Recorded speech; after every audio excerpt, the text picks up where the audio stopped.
பிரியமானவர்களே, ஆண்டவராகிய இயேசு கிறிஸ்துவின் பரிசுத்தமுள்ள நாமத்தில் உங்களுக்கு என் அன்பின் வாழ்த்துக்கள். கர்த்தருக்கு ஸ்தோத்திரம். தேவனுடைய அளவற்ற கிருபையும் தேவனுடைய சமாதானமும் இந்த நாள் முழுவதும் உங்களை நடத்துவதாக. நீங்கள் தேவனுடைய பிள்ளைகள் அல்லவா? தேவன் உங்களுக்காக வைத்தது ஒன்றும் தடைபடாது. அவர் உங்களை ஆசீர்வதிக்கிற தேவன். இஸ்ரவேலை ஆசீர்வதிப்பதுதான் கர்த்தருக்கு பிரியம். அதனால் இன்றைக்கு இருக்கிற காலகட்டத்தில், இன்றைக்கு இருக்கிற பிரச்சனை, இன்றைக்கு இருக்கிற சவால்களை வைத்து நீங்கள் மனம் மடிந்து போயிடக்கூடாது, சோர்ந்து போயிடக்கூடாது. உங்களை தட்டி எழுப்புவதற்காகவே இன்றைக்கு ஆண்டவர் உங்களோடு பேச போகிற வார்த்தை என்ன தெரியுமா? என்னோடு கூட வேதத்தை புரட்டி கொள்ளுங்கள்.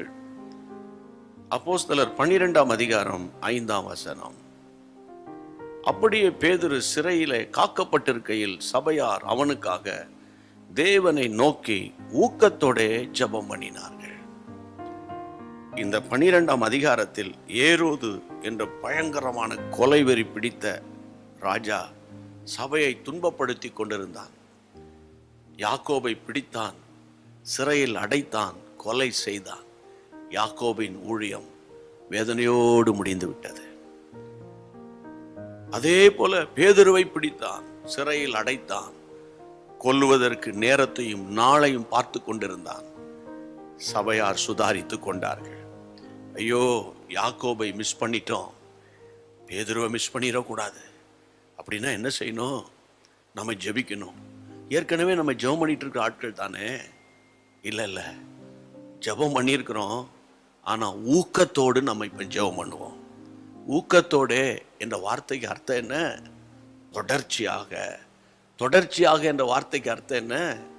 பேதுருவை கர்த்தர் விடுதலையாக்கி நம்ம வீட்டுக்கு கொண்டு வந்து நிறுத்தும் வரைக்கும் நம்ம ஜெபிக்க வேண்டும். அதற்கு பேர் தான் ஊக்கமான ஜெபம்.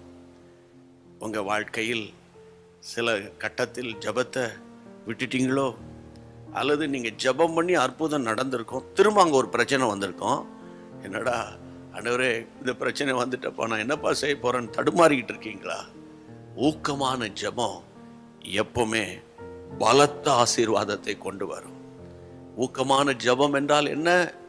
உங்களுக்கு நான் சொல்லி கொடுத்துருக்கிறேன். கடைசி வரைக்கும் வேலைக்காரியின் கண்கள் தன் எஜமாட்டியை நோக்கி இருக்குமா போல, வேலைக்காரனின் கண்கள் தன் எஜமானியை நோக்கி இருக்குமா போல, எங்கள் தேவனாகிய கர்த்தர் எங்களுக்கு இரக்கம் செய்யும் வரைக்கும் எங்க கண்கள் அவரையே நோக்கி இருக்கோம். அதனால ஜெபத்துல மாத்திரம் பின்னடையாதீங்க. ஜெபத்துல மாத்திரம் என்ன ஆண்டவரேன்னு கேட்காதீங்க. சில நேரங்கள் அவர் அமைதியா இருக்கிறது போல இருக்கும். அப்போ நீங்க நினைக்காதீங்க என் ஜெபம் வல்லமை இல்லைன்னு.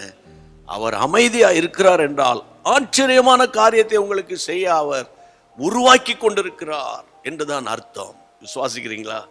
பேதுருவை விடுதலை ஆக்கினவர் உங்களுக்கும் அற்புதம் செய்வார். ஜெபிக்கலாம். பரிசுத்த பிதாவே, வானத்து பூமியை உண்டாக்கின சகல வல்லமை படைத்த எங்கள் அருமையான இயேசு ராஜா, ஆண்டவரை, ஜெபத்தில் துவண்டு போன, சோர்ந்து போன, ஜெபத்தில் நம்பிக்கை இழந்து போன வாலிப தங்கச்சி, வாலிப தம்பிமார்கள், குடும்ப பெண்மணிகள், பிள்ளைகளால் படுகிற பாடுகளை பார்த்து எப்படி ஜெபிப்பது என்று தெரியாமல் தடுமாறுகிற தேவ பிள்ளைகளுக்காக ஸ்தோத்திரம் ஆண்டவரே. ஊக்கமான ஜெபம் தேவனுடைய வல்லமையை கொண்டு வந்தது போல அந்த ஊக்கமான ஜெபத்தால் உம்முடைய பிள்ளைகளை நிரப்புங்க. நான் வேண்டிக் கொள்றோம்ப்பா. நாங்கள் பின்னடைய மாட்டோம். ஆமே, நாங்கள் பின்னடைய போவதில்லை. தேவனுடைய நாமத்தினால் அற்புதங்களை நாங்கள் காணப்போகிறோம். இந்த ஜெபத்தை கேட்டதற்காக ஸ்தோத்திரம்.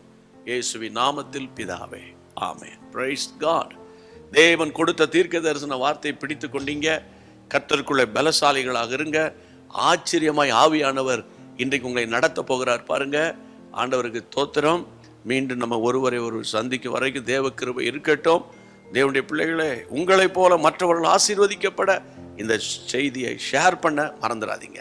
God bless you. அன்பான தேவனுடைய பிள்ளைகளே, இச்செய்தி உங்களுக்கு மிகுந்த ஆசீர்வாதமாக இருந்ததென்று நாங்கள் நம்புகிறோம். தொடர்ந்து எங்கள் செய்திகளை கேட்டு கர்த்தருக்குள் ஆசீர்வதிக்கப்பட ஜீசஸ் மீட்ஸ் மினிஸ்ட்ரீஸ் என்கிற எங்கள் யூடியூப் சேனலை சப்ஸ்கிரைப் செய்யுங்கள். மேலும் உங்கள் ஜெப உதவிக்கு எங்களோடு நீங்கள் தொடர்பு கொள்ள வேண்டிய தொலைபேசி எண் 9842252836 மற்றும் 729954633. Email gpsrobinson@hotmail.com. கர்த்தர் உங்களை ஆசீர்வதிப்பாராக.